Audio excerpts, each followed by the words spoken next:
Voilà, bonjour. Donc, effectivement, je suis chargée de projet pour la filière agriculture et tourisme chez CréaJob. CréaJob est une SaaS, c'est une structure d'accompagnement à l'auto-création d'emplois. Donc, pour résumer, ça veut dire aider les gens à s'installer comme indépendants, comme entrepreneurs, donc demain, qu'il s'agisse de salariés ou de demandeurs d'emploi. Le principe, lorsqu'ils viennent nous voir, généralement, c'est parce qu'ils ont une idée de projet et que voilà, ils se sentent pas suffisamment confiants pour se lancer tout de go comme ça là-dedans tout seul. Le métier d'indépendant a plein d'avantages et ça peut aussi faire peur d'être toute seule derrière les manettes. Donc, quand ils viennent nous voir, c'est pour préparer le projet avec nous. On soit un peu derrière pour voilà, les aiguiller. Et généralement, cette phase de préparation de projet, l'aboutissement, c'est la réalisation d'un dossier qui est le fruit de votre travail. En fait, c'est totalement pour vous. Moi, je ne les garde pas le soir pour les lire, hein, c'est vraiment pour vous. Et il s'agit d'un plan d'affaires, aussi appelé business plan. Vraiment un terme assez rébarbatif. Je m'en souviens encore quand je faisais mes études, qu'on avait des cours sur comment faire un plan d'affaires. Voilà, quand on n'a pas de projet, ça n'a aucun sens de commencer à se pencher là-dessus, sauf pour connaître un peu la théorie. Mais quand on a quelque chose à mettre en place, ça devient beaucoup plus intéressant d'avoir au moins quelques balises à suivre un tout petit peu pour essayer de s'en sortir et d'avoir des idées les plus au clair possible sur comment mettre ceci bien au point demain sans se taper dans le mur. Donc, le plan d'affaires, en fait, il a un canevas assez logique. La première partie sur laquelle on travaille avec vous, c'est vraiment de présenter votre profil, quelles expériences est-ce que vous avez en la matière par rapport à votre projet, ou qu'est-ce que vous avez fait avant, qui vous permet, en tout cas en termes de compétences, de le mener à bien autant que possible. En termes de valeurs personnelles et de valeurs que vous voulez transmettre à travers votre projet, quelles sont-elles? Est-ce qu'il y a quelque chose de particulier que vous voulez faire ressortir? C'est le moment de se poser la question avant de rentrer dans le vif du sujet. Et aussi en termes de vision à court, moyen et long terme par rapport à l'activité, comment est-ce que vous vous voyez en fait à plus ou moins longue échéance. Autre étape importante dans la définition de votre projet et qui est aussi abordée une fois que vous résumez après un peu à l'écrit dans votre plan d'affaires, c'est quoi? C'est l'étude de marché. Alors l'étude de marché, présentée comme ça paraît assez logique, c'est mes clients, ma zone d'activité, ma concurrence, mes partenaires. Mais en fait, c'est un volet qui prend énormément de temps parce que c'est le moment où vous allez vraiment définir tous vos choix pertinents pour que l'activité, vous la dessinez en fait. Quelle forme est-ce qu'elle va revêtir demain? Autre chapitre intéressant, c'est la stratégie commerciale. Alors, ça ne fait pas de vous un commercial demain en tant que tel, en mode je suis dans un magasin, je suis en train de vendre. C'est plutôt de capter un tout petit peu, malgré tout, des notions de commerce sur quel produit je vais proposer ou quel service je vais proposer demain, concrètement. Quels sont mes tarifs? Parce que malgré tout, il faut quand même réussir à en vivre dignement. Donc, il faut se poser la question. Il faut pouvoir y mettre le prix correct. Donc, il faut quand même être confiant par rapport à la tarification que vous allez proposer à votre client, malgré tout. Quel circuit de distribution vous allez choisir? Ça vaut aussi bien pour des maraîchers que pour d'autres secteurs d'activité. Le maraîchage, c'est en fait revêtir vraiment plusieurs casquettes. C'est un challenge, c'est être producteur, être donc potentiellement transformateur pour certains, savoir vendre son produit et être entrepreneur, avoir des initiatives, continuer à établir des partenariats. Donc de vraiment en fait avoir ces multiples casquettes. C'est pas que produire des légumes. Si c'est ça, alors ne faites pas indépendant en maraîchage. Et la dernière étape de ce projet, logique, c'est toujours le chapitre qui fait très peur à la plupart des gens, c'est logique, c'est la notion financière, l'argent. Finalement, comment est-ce que je vais faire pour être rentable avec mon activité ou à quelles échéances? Ici, quand on a des porteurs de projets qui viennent nous voir, ce chapitre-là, on essaye de ne pas juste aborder par rapport à leur activité, quels sont leurs prévisionnels de rentabilité et autres. Ce qu'on fait, c'est qu'on essaye déjà d'aborder quelques notions comptables, sans vous convertir en comptable, mais comment fonctionne la TVA, comment fonctionnent les cotisations sociales, comment fonctionne le système d'imposition, etc., afin que vous puissiez vraiment devenir un tant soit peu gestionnaire de votre activité. C'est vraiment le minimum. Après, voilà, la notion de chiffre d'affaires, comment le mettre en place, quelle marge je vais me dégager, ce sont aussi des choses qu'on va aborder avec vous en théorie, et après, on va essayer de mettre ça en pratique par rapport à votre projet. Donc, pour l'étude de marché, le but, c'est vraiment de savoir où vous mettez les pieds. C'est vraiment c'est l'intitulé de base. Parce que le marché ne vous a pas attendu pour les maraîchers. Il y a d'autres maraîchers qui existent. Enfin, voilà, vous avez déjà un petit peu quelques rapports qui vous montrent l'état de santé donc, du secteur du maraîchage en région wallonne. Le but, c'est de se rendre compte du coup des habitudes du marché, à savoir, par exemple, quelles sont les obligations légales pour se certifier, pour vis-à-vis de l'APSCA, si donc voilà, qu'est-ce que vous devez faire, les modes, les tendances, les habitudes des consommateurs, les gens, du coup, comment est-ce qu'ils font pour aller se procurer des légumes auprès des maraîchers dans votre région. Voilà, allez s'interroger sur ce qui existe déjà, en fait. Vous avez déjà votre projet, vous avez déjà une intention, mais faites déjà un premier constat de ce qui existe. C'est toujours assez important. Ça va peut-être vous donner des idées, en fait. L'idéal, à ce moment-là, c'est du coup de se dire, en fait, par rapport à ce qui existe, qu'est-ce que je vais proposer? Est-ce qu'il y a de la demande? Quel est le potentiel de ma propre activité par rapport au marché actuel? Est-ce que je vais avoir des clients derrière pour ce que je veux proposer? Ou est-ce que je vais être dans une région où il y a déjà 10 maraîchers, il faut vraiment que je me différencie? Comment est-ce que je vais faire? Peut-être que c'est vraiment quelque chose dans lequel je vais vraiment mettre toute mon âme, mais derrière, il faut quand même que ce soit réalisable. Donc, qu'est-ce que je vais mettre en place pour pouvoir me distinguer des autres, éventuellement? Cette étude de marché, elle va vous donner plein d'indications. Elle va aussi vous permettre de définir au possible quels investissements vous avez besoin pour démarrer demain. Qu'est-ce qu'il vous faut? Vous avez un terrain, donc tant mieux. Vous n'avez pas de terrain, qu'est-ce que je peux faire? Lancez déjà le bouche à oreille et toutes les stratégies pour essayer d'en trouver un, que ce soit pour l'acheter, mais ça c'est compliqué pour la plupart, ou trouver quelqu'un qui puisse vous le mettre à disposition. Là, c'est beaucoup de transactions, beaucoup de démarchages pour essayer de trouver quelqu'un qui puisse vous mettre à disposition un terrain. Mais il n'y a pas que ça, il y a aussi les installations. Déjà, gros sujet important, l'eau. Moi, la plupart du temps, quand j'ai des maraîchers qui viennent me voir, je suis là, tu as un terrain, qu'est-ce que tu as comme système voilà, pour t'approvisionner en eau? Ça fait partie des 2 points les plus importants, c'est la base, quoi. Mais après, il y a d'autres choses. La serre, les maraîchers, leur chiffre d'affaires est majoritairement, bon après certains pourront me confirmer, mais la mise en place de serres, c'est, on va dire, hyper important pour la plupart pour réussir à dégager un minimum de chiffre d'affaires. Donc voilà, tous vos investissements au démarrage. Prendre un petit peu connaissance de ce qui existe déjà chez d'autres maraîchers, les trucs et astuces pour essayer de mettre au point les choses de la façon la plus efficace possible au démarrage. Et donc, c'est pour vous aider à prendre les bonnes décisions. Donc, quand les porteurs de projets viennent nous voir pour essayer de démarrer une étude de marché avec notre appui, 3 façons de procéder qui vont être complémentaires et qui se suivent. Le premier, c'est ce qu'on appelle le desk research. C'est vraiment la première chose que vous avez sous la main. Pour la plupart, c'est votre ordinateur. Vous commencez déjà à checker à distance certaines choses. Vous pouvez vérifier, par exemple, le budget moyen des ménages dans votre commune ou dans la région wallonne par rapport à l'alimentation. Finalement, sur une année, pour combien ils dépensent? Pour les légumes, est-ce qu'on a déjà une idée? Après, c'est tous les légumes azimuts, hein, ce n'est pas juste les légumes bio. Ensuite, si vous voulez avoir des notions de qui sont les entrepreneurs qui sont installés autour de chez moi, il y a le site de la Banque Carrefour Entreprise, la BCE, où vous pouvez aller chercher quelques informations si vraiment vous êtes curieux. Il y a le site des guichets entreprises, comme l'UCM ou Clientis, qui vous donne des informations, par exemple, sur la différence entre le statut d'un indépendant et d'une société. Donc voilà, vous avez tout un panel d'informations qui est déjà disponible au moyen de l'argumentaire. Deuxième solution intéressante pour parfaire votre étude de marché, lorsque vous êtes maraîcher, vous essayez de diversifier vos circuits de vente, vous allez probablement aussi vendre à des particuliers pour certains, voire la grande majorité. Ces particuliers, autour de chez vous, quelles sont leurs habitudes? Donc là, on n'est pas en train d'aller chercher des résultats de sondage de la région wallonne. Nous, on veut se concentrer sur une localité, savoir un petit peu ce qu'ils font, où est-ce qu'ils vont se procurer leurs légumes déjà à l'heure d'aujourd'hui. Bon, on a une vague idée, mais le mieux, c'est vraiment d'avoir des données chiffrées. Donc, c'est l'étude quantitative ici.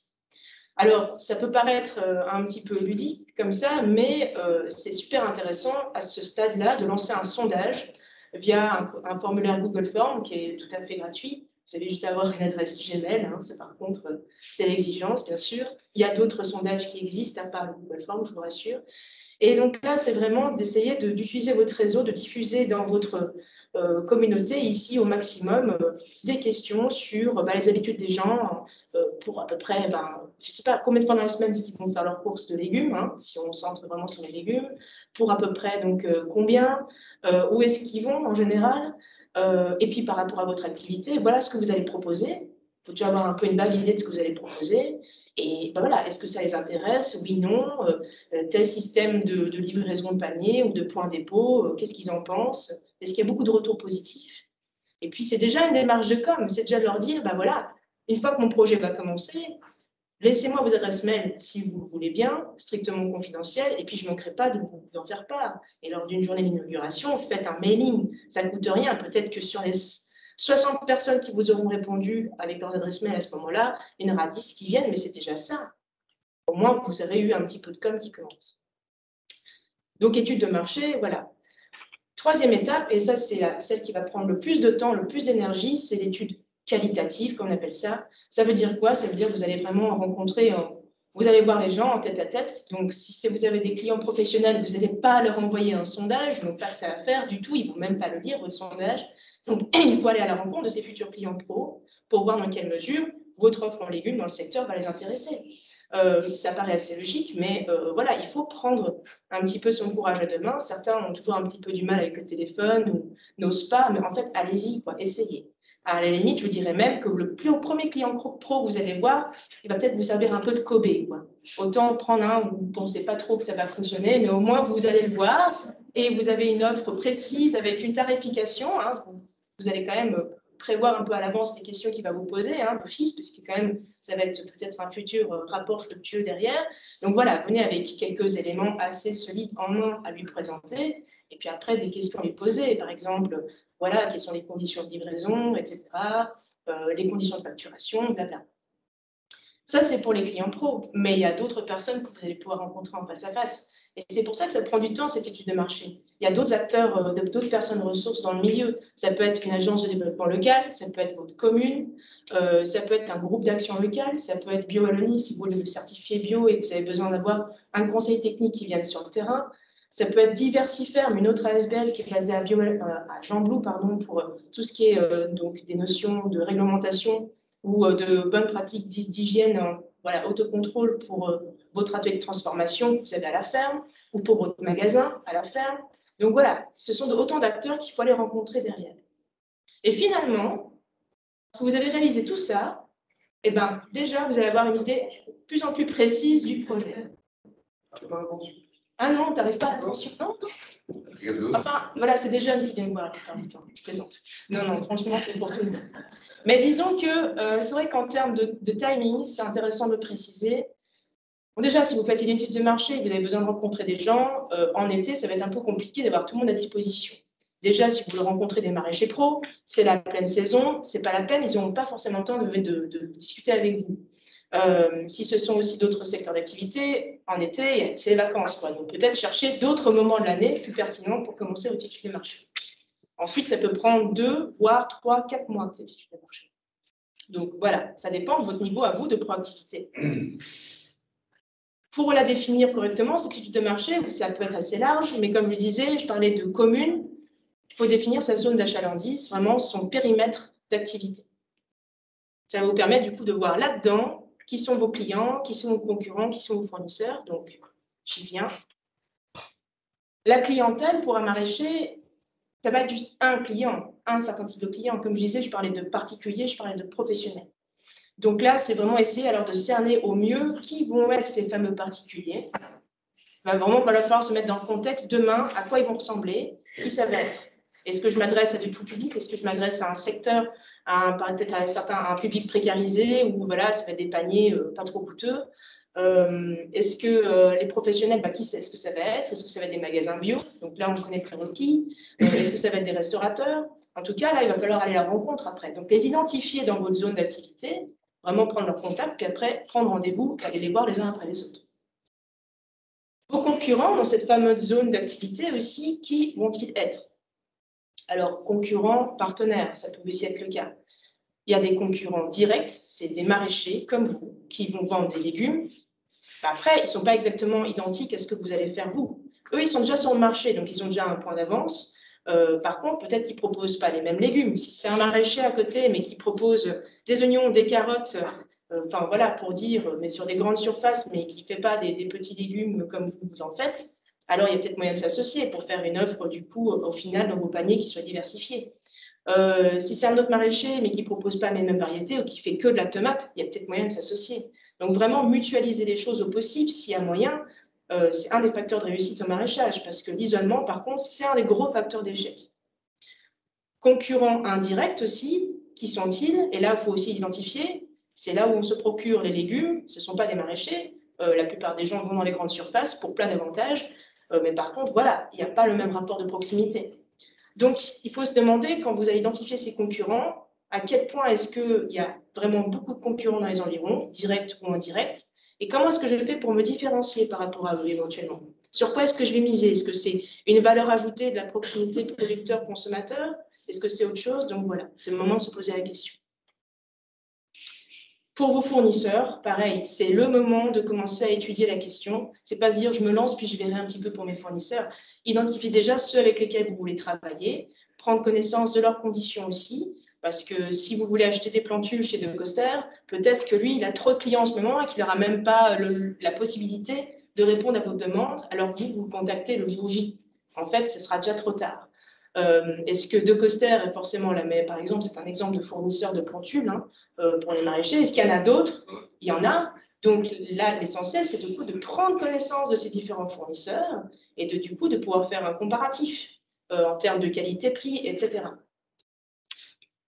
Fournisseurs, ça peut être aussi donc les plantules, ça peut être le terreau, ça peut être l'engrais, ça peut être ici l'outillage. Enfin voilà, c'est très varié. C'est le moment de vraiment tabler tout ce dont vous avez besoin pour commencer demain et tout au long de l'activité de la saison culturelle et de se dire, OK, vers qui est-ce que je vais me tourner en solution A et vers qui est-ce que je vais me tourner en plan B si jamais il y en a un qui me fait faux bond. C'est aussi important de prévoir un petit peu les imprévus.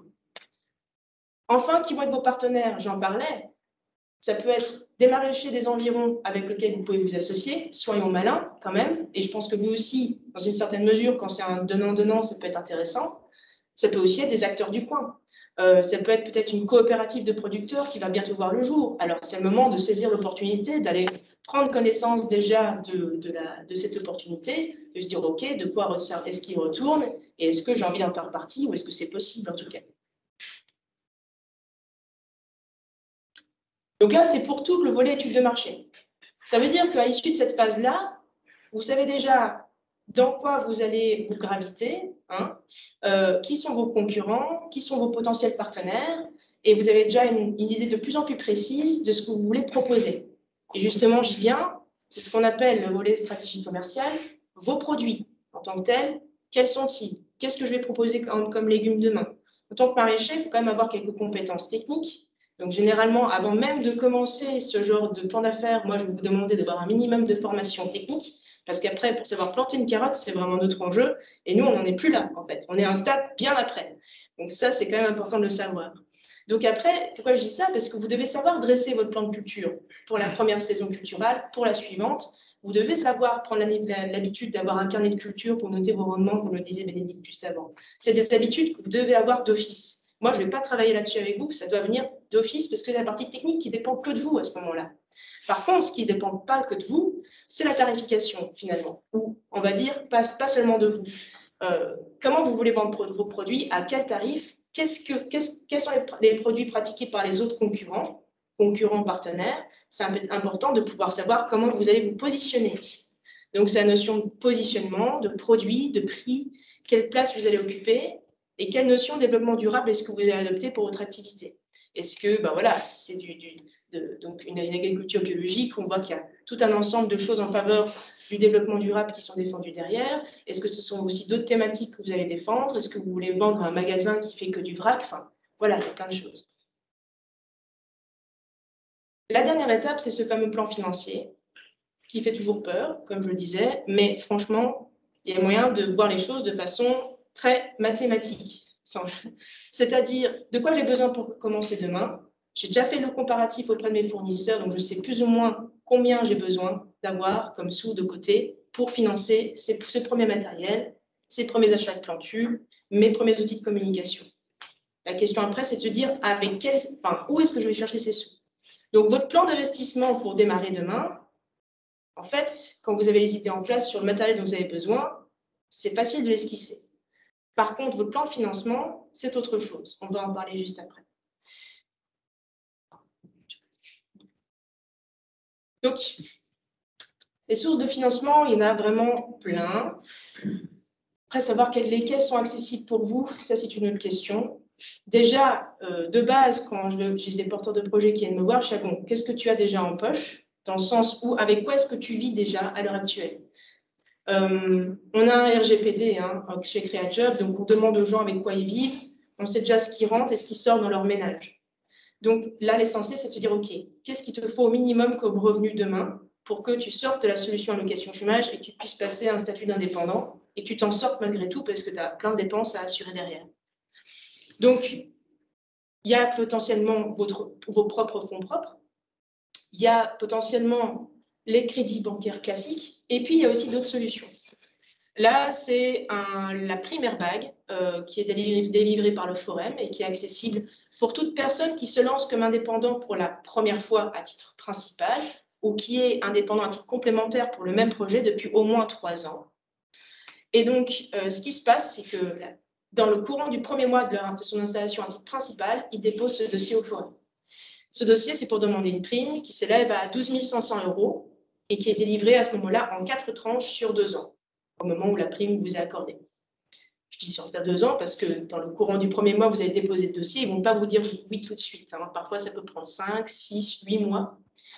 Donc, pourquoi je dis ça? C'est parce que cette prime, elle est intéressante dans le sens où, quand elle tombe, tant mieux. Si elle ne tombe pas, tant pis. Il ne faut pas compter là-dessus absolument pour votre investissement au démarrage. OK? Cette prime, elle est aussi intéressante parce que finalement, c'est une prime. Vous n'avez pas besoin de justifier ce pourquoi vous allez l'utiliser. Il n'y a pas besoin de présenter une facture pour expliquer qu'est-ce que vous avez utilisé avec cette prime. Donc, si vous voulez aussi ne pas l'utiliser pour quelques investissements dans votre activité, mais la juste garder pour vous, vous pourrez aussi. Il n'y a aucun souci. C'est une prime qui vous est accordée. Il y a aussi la notion des crédits. Là, donc je reprends l'exemple de Crédal. C'est une coopérative de microcrédits sociaux. Ce n'est pas une banque. C'est aussi une SaaS comme CréaJob, ce qu'elle ne propose pas le service couveuse, dont je ne vais pas parler aujourd'hui parce que c'est encore une autre thématique. Et donc, ils proposent, eux, des crédits à l'investissement ou des crédits de trésorerie. Donc, le premier crédit à l'investissement, c'est jusqu'à 15 000 € et le crédit de trésorerie, c'est jusqu'à 12 500 €, avec des taux d'intérêt bien spécifiques. Pour plus de détails, je vous invite vraiment à consulter leur site parce qu'il y a vraiment tout qui est repris.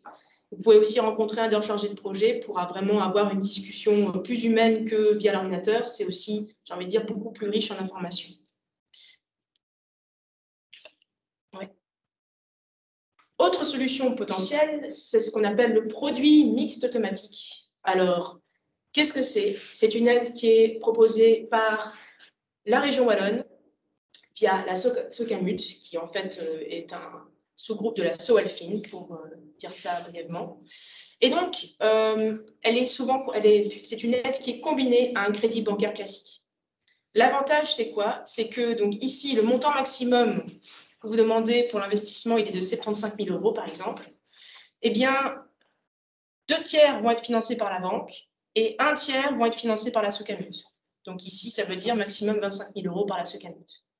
Mais en plus, la SOCAMUT va vous garantir en plus 75% du montant prêté par la banque. Donc la banque, elle a ici en fait une garantie qui est faite par la SOCAMUT sur 75% du montant qu'elle vient de vous prêter, c'est-à-dire ici dans les 50 000. Donc au pire, la banque ici, concrètement, ce qui l'intéresse, c'est que en fait, elle prend un risque de maximum 12 500 €. Donc elle est là, ok, bon d'accord, ça va. Donc ça dépend des banques. Tous ne passent pas par le produit mixte automatique. Autre solution, là on ne parle plus de crédit, on ne parle plus de prime Airbag, il s'agit d'un prêt coup de pouce. Ça, c'est vraiment à condition que vous vous installiez bien à titre principal. Ici donc, vous pouvez recevoir jusqu'à 250 000 €. Sachant que, voilà, c'est par exemple, tous les prêteurs qui vont vous prêter de l'argent seront limités à 125 000 € pour une entreprise. Alors, c'est pour des proches qui veulent vous prêter de l'argent et qui vont du coup être avantagés fiscalement derrière en vous prêtant cet argent pour vous lancer votre activité d'entrepreneur. Il y a quand même quelques conditions, quelques balises. C'est-à-dire que c'est des prêts qui doivent donc être d'une durée fixe de 4, 6, 8 ou 10 ans. Le montant maximum par prêteur est de 125 000 €. Vous pouvez recevoir au maximum du coup 250 000 ici, donc de prêteurs, si vraiment voilà, c'était le cas. Il y a donc des taux d'intérêt, donc minimum 0,875%. Et le remboursement, il y a deux façons possibles de rembourser ceux ou ces prêteurs. Soit vous remboursez intégralement une fois au terme donc de la durée du prêt, donc au bout de 4 ans ou au bout de 6 ans par exemple, et les intérêts sont payés aux dates d'échéance annuelles. Ou alors, donc voilà, c'est à vous de discuter en fait avec quelqu'un de votre famille ou autre dans ce cas-ci. Ou alors, donc ça peut être un prêt qui est amortissable avec des remboursements qui sont trimestriels, semestriels ou annuels. Voilà, c'est à vous de voir aussi ce qui est le plus pratique pour vous aujourd'hui. Alors, ce qui est intéressant, c'est que vous pouvez aussi souscrire à un prêt conjoint du même montant auprès de la Sowalfil, donc sous certaines conditions. Voilà, donc j'ai parlé de prémix automatique juste avant. Socamut, eh ben, il y a aussi la Sowalfil qui est dans l'ensemble et qui peut aussi entrer de compte ici en complément du prêt de coup de pouce. Le coup de pouce, c'est vraiment un prêt entre particuliers, on va dire, qui sont quand même un peu régis pour que les prêteurs aient quelques aussi avantages fiscaux derrière. C'est la 40. Autre solution de financement possible, le crowdfunding. Alors, il y a plusieurs plateformes de crowdfunding qui existent. Il y a Minimosa, il y a KissKissBankBank, il y a Ulule, pour en citer au moins quelques-uns. Le principe, je ne sais pas si, je pense qu'il y en a beaucoup qui le connaissent déjà, ce système-là, c'est que en fait, les gens font des petites contributions pour votre projet. Et en fait, le but, c'est qu'il y ait un grand nombre de personnes qui passent ces petites contributions. Généralement, sur une page, on va voir souvent, voilà, je fais un projet de maraîchage, je vais me lancer, j'aurai besoin de votre aide, voilà qui je suis, blabla. Et en fait, c'est pour financer une serre de X milliers d'euros, un système d'irrigation. Donc voilà, en contrepartie, vous, si vous faites ce petit don, qu'est-ce que vous allez avoir? Ben, vous allez avoir, suivant la hauteur du don, peut-être une visite de l'exploitation, ça ne lui coûte rien. Sinon, un petit panier de légumes, ou alors un panier de légumes plus un petit cours sur comment bien mettre au point son potager pour l'hiver. Voilà, donc c'est un petit peu la forme que ça prend. Alors, ça peut être super intéressant, le crowdfunding, sous condition d'être aussi quand même assez fort pour diffuser ceci au maximum dans un réseau.